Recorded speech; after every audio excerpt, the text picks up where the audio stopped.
Hello BookTube. Today I'm going to be continuing with my ongoing review of this collection of short stories, Reality and Other Stories by John Lanchester. Today I'm going to be giving you my review of the fourth story in the collection, which is called We Happy Few. We Happy Few concerns a conversation between four university lecturers who are on their break in late afternoon having coffee at a nearby cafe.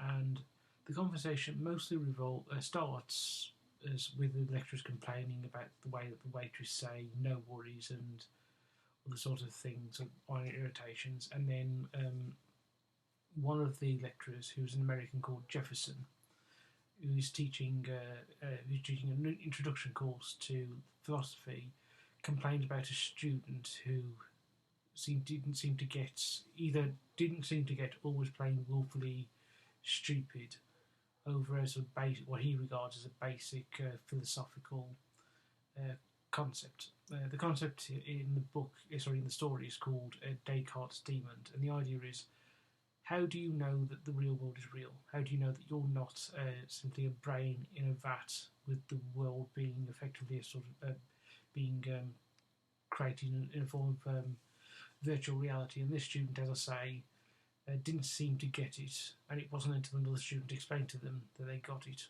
But the lecturer isn't quite sure whether the person was whether the student was being stupid or effectively trolling him. And this sort of leads the lecturers to sort of go on and complain about how social media seem to be invented to make things worse and help the stupid make things worse, and that then leads them on to through a mention of one of the lecturers that it seemed almost planned, to the suggestion that there might be something, some sort of actual something behind it, and that the idea of the rapture comes up, and they decide this shouldn't just be limited to Christians, but what if it was a rapture of the stupid and left just the intelligent behind?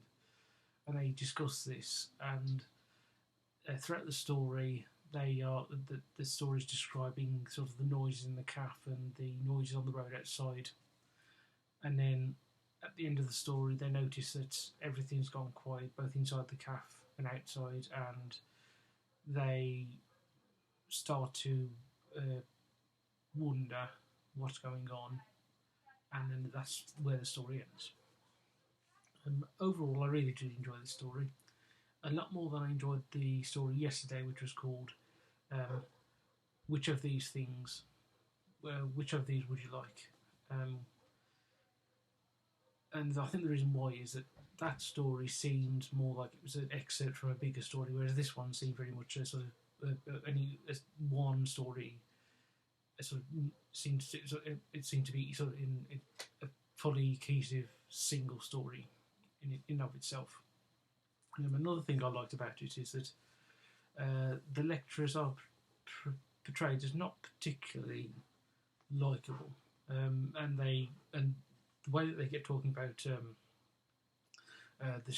about people being stupid and about social media is because they're saying about how people are stupid. The people who voted about Trump and Brexit and climate change, and one of the metrics they say for people who are stupid should be raptured is that they either anybody voted for Trump or anybody voted for Brexit, and they do have that sort of attitude, which I heard a lot in the media and on BookTube, certainly, of people saying, people sort of denigrating those who they regard as stupid because they do not hold their let's be honest, frankly limited, or should I say narrow worldview. There's the sort of people who will use the phrase to describe, who will use the phrases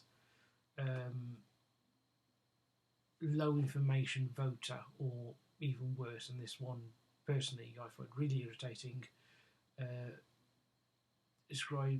will say that somebody voted against their own interests if they voted for Trump or Brexit. And so it was sort of nice. So it was nice seeing that done, because the characters really the reason it seemed nice was because these characters at the same time they're saying this seem to be completely unaware of this, completely lack self-awareness, which is sort of the point of the story. And I enjoyed that. Now, with these stories, I have noticed that they all seem to be sort of inspired by a particular writer. So the first story was seemed to me, at least, to be inspired by Robert Aikman. The second story, I'm absolutely convinced, was inspired by M.R. James. The third story, again, I'm pretty much, I put my money on it. The third story was based on Franz Kafka. And I think this story is inspired by, I think, two writers, one of which is James Joyce. And the reason I say James Joyce is partly because he's mentioned in the book, but also there's a way that the dialogue is written. Because if you look here, instead of quotation marks, dialogue marks, if you look here, the dialogue, whenever it starts, it has a single line. There's none of the dialogue marked, if you understand what I mean, but there is a comma there to say when who's writing, which the only place I've ever seen that done before was when I had the misfortune to try and read James Joyce's Ulysses, a book I will never attempt to read again. So I think that, at least in the way it's written, is inspired by Joyce.